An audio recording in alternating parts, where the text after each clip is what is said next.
Hey subscribers and watchers from slidenerd, this is Vivs here. In the last video I was talking about how to add tabs to the action bar. In this video let me continue our discussion by implementing the ViewPager here so that we can complete our swipe tabs. In the meantime, if you guys haven't seen the last video, please go back and check it because this is merely a continuation of what I was doing there. So if you go to our activity underscore main.xml, if you guys remember, there is a ViewPager. So let's try to bring this ViewPager here in Java code by saying ViewPager. So at this point it's not initialized. I need to initialize it the same way which I do all the time by saying find view by id r.id.pager, alt enter over here. Oops, it's control 1 over here. I'm using Eclipse after a long time, I guess. So add the typecasting over here. So at this point our ViewPager is in Java code. Now the ViewPager is solely responsible for changing the fragments based on the user swiping. So if you guys remember, it requires an adapter to tell it where and whom to get at what position. So for that we'll have to make an own adapter to the ViewPager. So let me go down here in our main activity, create my own adapter. My adapter, I'll call that extends FragmentPagerAdapter. Again, there are two adapters out there, the FragmentStatePagerAdapter and the FragmentPagerAdapter. If you guys haven't seen the previous video, please go back and check it out because I have clearly explained the difference between both the adapters and which one is appropriate. For here, I will stick with FragmentPagerAdapter. So this has a method called getItem. It is responsible for getting the fragment at a given position. The ViewPager calls the adapter and tells the adapter that, hey, give me the fragment at position 0. So here, inside this getItem method, you're supposed to do that. So what are we going to do? Very simple. We're going to check if arg0 equals 0. If I'm at position 0 or index 0, then return what is called fragment f. I'll call it fragment equals to null for now. I'll say fragment equals new fragment a.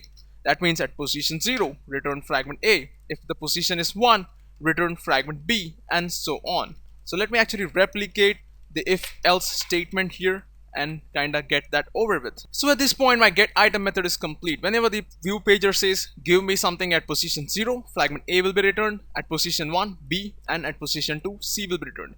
Now getCount method is supposed to tell the ViewPager how many pages are there. Since we have 3 fragments, getCount should return 3, and we are pretty much done with the adapter.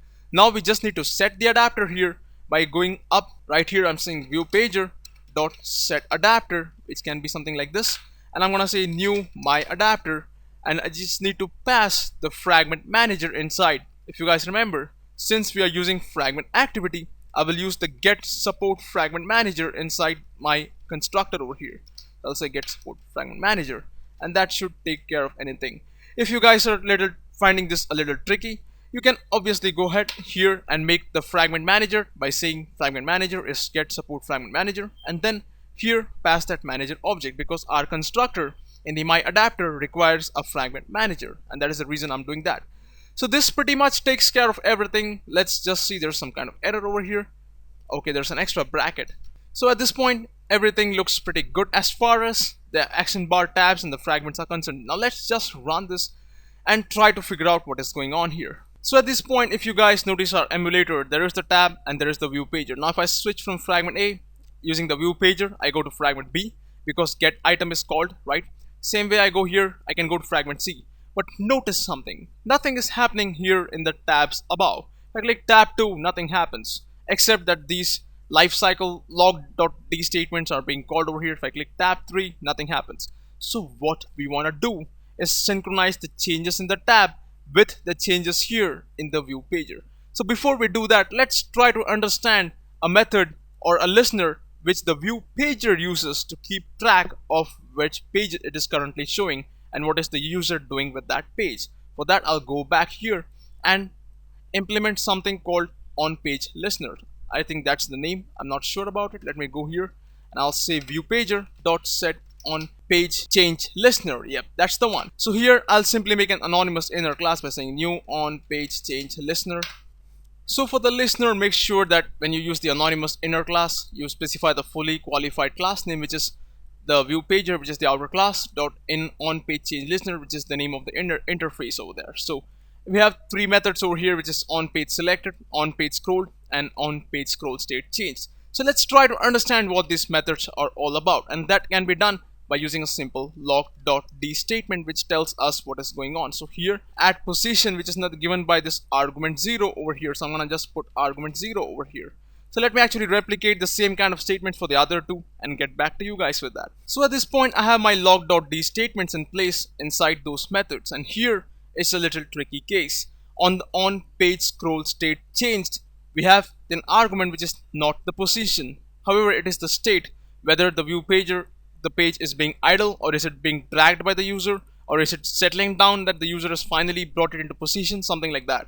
You guys will see this more in action when we just run this program in a few moments from now. But before that, let's remove this on tab log.d statement, because we don't want to get confused about which method is calling, because that's way too many log.d statements out here. So now the ViewPager's methods are going to be the ones that will be explored in detail. So the on-page scroll, on-page selected, on-page scroll state changed. And here there's the OnPageChangeListener, which basically tells if the user is changing the pages or not. So let's run this app at this point and try to figure out what is going on. So at this point, if you guys notice, our app is up and running and it says on page scrolled at position 0, which is the first fragment, right? And from pixel 0.0, that floating number, and it says number of pixels. Now if I just click over here, it says on page scroll state changed. So first it thinks that I'm trying to drag the page, and then it goes into idle mode again. Now if I actually perform the work of dragging it, now notice carefully, for every little drag, you'll notice the changes over there. This value of the float, which is the second parameter, goes from 0 to 1 over here, and it comes back to 0 because I did not scroll completely through the page. Now let me actually show you, and then it says page scroll state changed to idle, because again it is at rest. But now if I just swipe this across completely, going to fragment B, you guys will notice that on page scrolled starts getting called from position 0.1, 0.04, 166. It went to 0. From here it goes 36, 0, 93, blah blah blah blah, and there it ultimately comes somewhere to position number 1. Here if you guys notice, it says at position 1, which is nothing but our second fragment, and it has ultimately come there. And at the same time, somewhere over here it says on page selected at position number 1. So again, if I go from fragment B over here, if I keep scrolling, notice the method calls over there. It says 0.1, 88, 9187, what numbers it's keep printing over there, right? And if I put here, notice it also shows number of pixels that I'm trying to scroll. Even as I move them on the screen, it's giving me the number of pixels that are being scrolled over here. You guys can clearly see that, right? So these two methods about the on-page scroll and the on-page scroll state changed are not really important. What matters to us is this, which says on-page selected. Currently, what page is being seen by the user. So let's remove the log.d from those other two over here, and now running this again and trying to understand what is exactly happening with our ViewPager as far as the page selection is concerned. Now the reason why I showed those other two methods is because in the last video I had promised you guys that I'll clearly explain what is going on with those other two methods over there, so you guys can see what is happening kind of there, right? So here once again our app is running at this point, and let us try to examine the log.d from our on page selected. Right now it is at fragment A, and there is no sign of anything here on the log cat. But if I move all the way to fragment B, it says on page selected at position number 1. So remember, based on this change at position number 1, we have to change from tab 1 to tab 2. Then if I go again from fragment B, fragment C, same, it says on page selected at position 2. Based on the same change, I have to highlight tab 3 now, and that is how the linking is going to take place. In other words, what we have is a bunch of buttons here at the top that are not working currently. Based on the changes in the ViewPager, we have to set the appropriate button to be active. And based on the appropriate tab clicking over here, I have to make sure that the content below also changes. So that is the linking that we need to perform. So now let me finish this.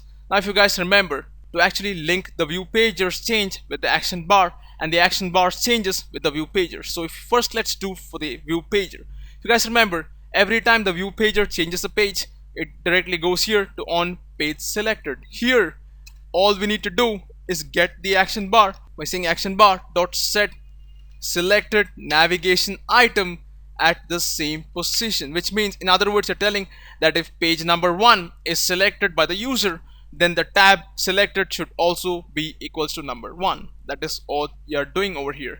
So that pretty much completes this part. And the only other thing we need to do now is when the tab is selected by the user over here through the action bar, we need to tell that since tab 1 was selected, the view pager should change its selected page to page number 1. And that's exactly what we are going to do here by saying view pager dot set current item. It's going to be tab dot get position. That is all that needs to be done. Remember, here at the top, when the view pager is selecting a particular page, you change the action bar over here. And here at the bottom, when the action bar lets you notify that a particular tab was selected, you change the view pager over here. And that is the basic trick behind making swipe tabs. So now let's run this. But before that, let's just remove those log.d statements. Will probably look very annoying over here. So I'm gonna again run this app here at the top. So here my app is completely running, and as you guys notice, there is tab 1. Now when I click on tab 2, on tab selected will be called, but our view pager will change to fragment B. But if I swipe down here from our view pager to fragment C, our view pagers on page change listener will be called, and on page selected will execute the action bar to make the current tab at tab 3. In other words, change the action bar and you change the view pager, and change the view pager and you change the action bar. Kind of cross relationship. Again, take a look. Go to tab 2 here, it goes to fragment B. Go to tab 1, it goes to fragment A. But here if you swipe down from fragment A, you can go here to fragment B and the tab changes automatically. And this is how swipe tabs are supposed to be made. Now this is a pretty complex vid. I agree with that. You guys can go through the code over here. I'll probably have the code up on GitHub, where I have an account. You can search slidenerd on GitHub and you'll get everything right over there. So in the meantime, if you guys do like what you saw, please subscribe to our channel. Let us know your thoughts in the comment boxes below, and I'll catch you guys in the later videos. Have a nice day.